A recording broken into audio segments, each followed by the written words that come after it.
All right, so we're going to continue reading from the Gracious Goodness book. Okay, we're going to continue with, remember this says that it's living each day in the gifts of the Spirit.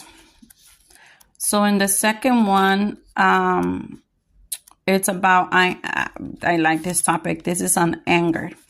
If we had been better people, we would have been angry often. That's by Richard Bentley. Anger gets a lot of bad press these days, especially in religious circles. For many people, anger is a negative emotion, a shameful thing.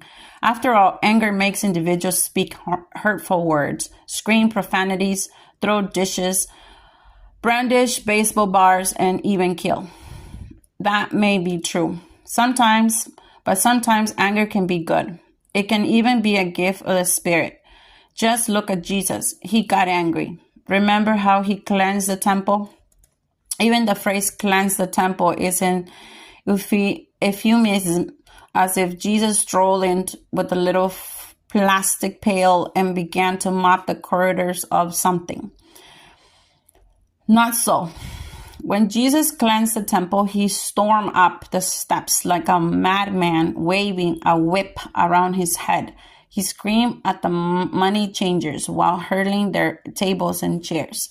Some people are quick to say, but it was okay for Jesus to get angry. After all, he was God. Others excuse his anger by saying his anger was justified. The truth is, many of us are unforgettable with or even embarrassed by the image of a raging quasi-maniac Jesus.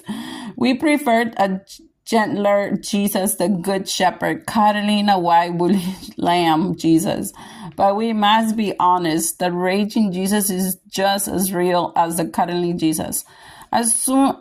Sooner or later, we must come to accept this anger in Jesus, as well as the anger in ourselves. We must see how at times anger is the only fitting response to a situation. Anger can be a friend. Anger is our friend when it shakes us out of our complacency.